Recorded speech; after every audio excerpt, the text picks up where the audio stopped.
Alors bonjour à tous, j'espère que vous allez bien. C'est Arthur de la chaîne ecom.ai. Aujourd'hui, je vais vous faire une vidéo tuto complète pour utiliser SEMrush quand on fait du dropshipping en SEO. Alors je fais cette vidéo car je reçois beaucoup de questions, que ce soit sur YouTube ou sur mon serveur Discord. D'ailleurs, je vous invite à le rejoindre, il est 100% gratuit.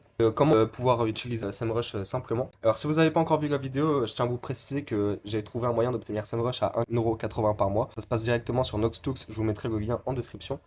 Vous aurez également une vidéo qui s'affiche en haut à droite, une vidéo qui vous montrera comment obtenir SEMrush à 1,80 € par mois. Alors dans cette vidéo, on va juste voir les fonctions les plus simples de SEMrush, enfin uniquement celles qui sont utiles quand on fait du référencement naturel en SEO, enfin quand on fait du dropshipping en SEO, excusez-moi. Car SEMrush est un outil très très complet et on va pas aborder tous les onglets aujourd'hui car il y en a vraiment beaucoup et la plupart ne sont pas utiles pour lorsqu'on débute. Si par exemple on marque bijoux dans la barre de recherche, on va tomber sur ce site-là qui est en première position. On va l'analyser. Alors nous, on va aller directement ici parce que c'est ce qui nous intéresse. Donc ici, c'est quoi? Ça va être tout simplement pour analyser un domaine et obtenir des analyses et des chiffres par rapport à ce domaine. Donc je vais vous montrer tout de suite. Donc on va coller le site que j'ai trouvé à l'instant, donc Histoire d'or. Et je vais l'analyser avec vous. Je vais vous montrer un peu qu'est-ce qui correspond à quoi. Voilà, donc là, si vous laissez Worldwide, ça va vous mettre tous les pays où il y a des mots-clés référencés dessus. Donc là, on peut voir qu'il y a la France qui en a 93%, mais il y a aussi un peu de Belgique, un peu d'Algérie. Mais c'est en grande partie en France, donc nous on va marquer France ici. On peut voir que l'autorité score, donc ça c'est la puissance du domaine, donc ça prend pas mal de facteurs en compte. Il est de 58. 58 c'est vraiment énorme enfin c'est un très bon score. Après, bon, Histoire d'or c'est pas du dropshipping, hein, donc ils ont pas le même budget que nous. C'est un très gros site, c'est pas du Shopify quoi, c'est ce que je veux dire. Ici ensuite on a la recherche organique, donc il y a selon SEMrush à peu près 138 000 visiteurs chaque mois. Donc cette donnée elle est pas exacte mais c'est un bon indicateur. En général, c'est largement au-dessus.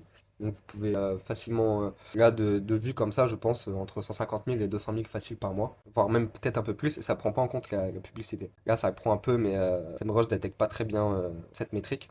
Donc là, voilà, on peut voir, ça c'est le trafic payant. Le nombre de backlinks qu'il a, attention, le nombre de backlinks, c'est pas très influent, ce qui compte vraiment, c'est le referring domaine. Donc c'est le nombre de domaines référents. Donc ça, je vais vous montrer juste après. Et ça, c'est le trafic qu'il partage avec ses concurrents sur sa niche. Voilà, tout simplement. Ici, si on descend un peu, on peut voir un peu le top organique, le top des mots-clés qu'il a. Donc, bijoux en numéro un. Donc, ça, c'est un site vraiment qui est très très bien positionné, les gars. Donc là, voilà, si on clique ici, on peut voir un peu le nombre de tous les mots-clés qu'il a. Ça, c'est la difficulté du mot-clé. Donc, en général, en dropshipping, c'est bien de, surtout quand votre site est nouveau, c'est bien de ne pas dépasser les 29 sur un mot-clé. Après, ça veut pas dire qu'il est impossible de se positionner sur des mots-clés un peu plus élevés en keyword difficulty. Mais voilà, 29, c'est une bonne moyenne à ne pas dépasser. Après, voilà, ça dépend à voir en fonction du volume de recherche. Est-ce que c'est avantageux ou pas? Est-ce que vous avez un gros budget au niveau des backlinks ou... et voilà. Ici, on a le trafic. Bon, là, cette donnée, je pense pas qu'elle soit très à jour. Là, ici, on a le volume de recherche mensuel. Ici, on a la position. Donc voilà, si on clique ici, ça va nous mettre tous les mots-clés qu'il a en numéro un. Donc il y en a vraiment un paquet. Et voilà. Ensuite, on va analyser un peu, je vais vous montrer un peu la section backlink. Parce que ça, c'est très intéressant à analyser quand on veut dépasser un site ou lancer sur une niche. Donc pour analyser ses concurrents. Donc vous avez tout simplement besoin de vous rendre ici.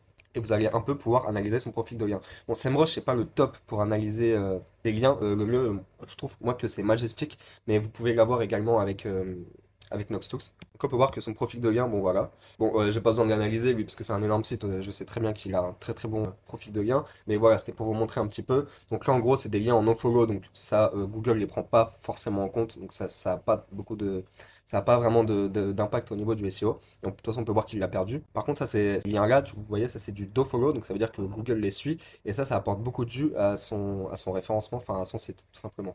Donc voilà, donc surtout quand vous analysez un site et que vous voyez là par exemple et vous voyez par exemple qu'il a 1000 backlinks, bah, en soi c'est vraiment pas le principal de regarder ce chiffre-là, ça veut pas forcément dire grand-chose, c'est vraiment le nombre de domaines référents qu'il faut regarder.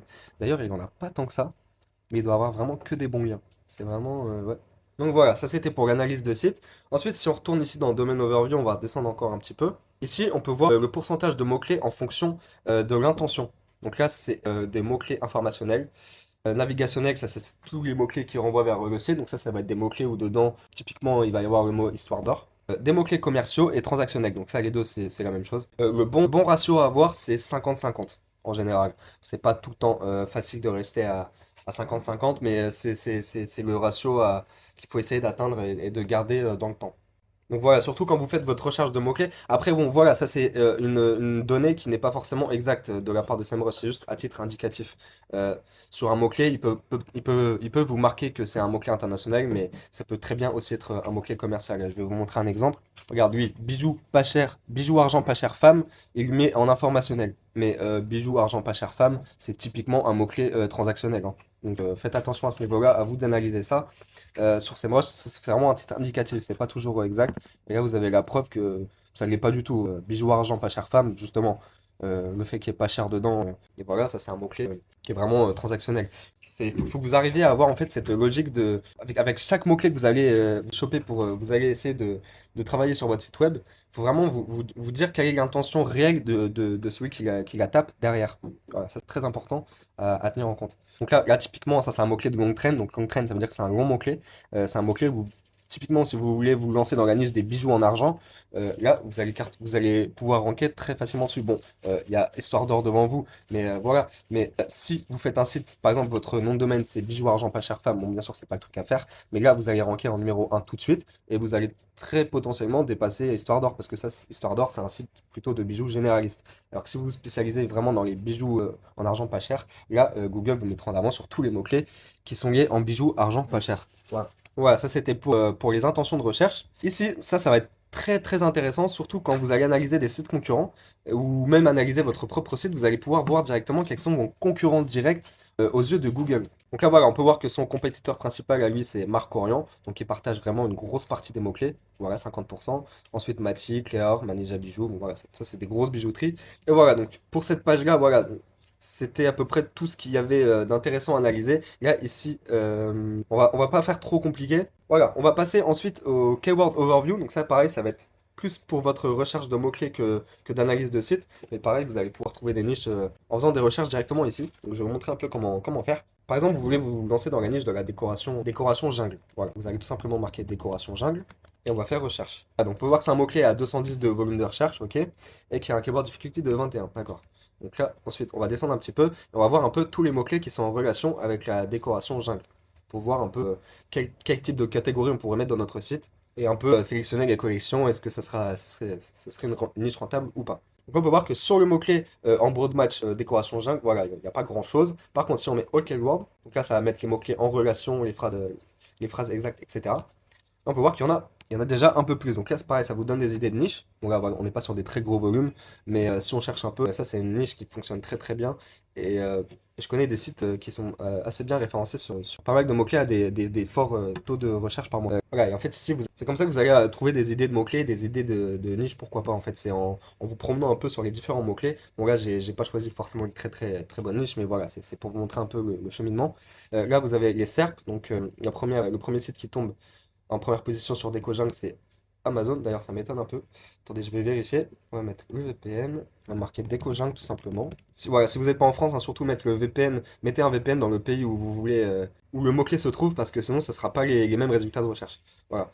Donc là, voilà, c'est bien ce que je me disais. C'est pas du tout Amazon le premier. Ça va être DecoJungle. Voilà, hein, SEMrush, c'est un outil très puissant, mais c'est pas une science exacte non plus. C'est vraiment à prendre avec des pincettes. C'est pour vous donner des indications. Mais c'est jusqu'à ce jour le logiciel vraiment le plus puissant. Donc là, on peut voir que le numéro un c'est Déco Exotique. Voilà, c'est ce site-là duquel je parlais tout à l'heure. Donc si on l'analyse, on va l'analyser tout de suite. On va retourner dans Domain Overview. Voilà. Et ok, donc bon, c'est pas trop mal hein, pour un site en dropshipping full AliExpress. Donc lui, c'est vraiment que des produits AliExpress, hein. Donc je vous laisse, je vous mets le lien, il y a une vidéo qui va s'afficher en haut à droite. C'est une astuce que j'ai trouvée qui vous permet de dupliquer n'importe quelle boutique Shopify sur un autre marché ou même dans le même marché et tout reformuler automatiquement. Les gars, je vous laisse aller voir la vidéo. Par ailleurs, j'en profite pour vous dire qu'il y a un plan d'action automatisation 100% offert dans la description. Dedans, vous avez également plein de bonus. Je vous laisse aller checker ça, les gars. Profitez-en, c'est 100% gratuit. Donc on va retourner sur SEMrush. Et voilà, on peut voir qu'il a un autorité score de 17 pour un site Shopify. Franchement, c'est pas mal du tout. Il a créé son site en juin 2022.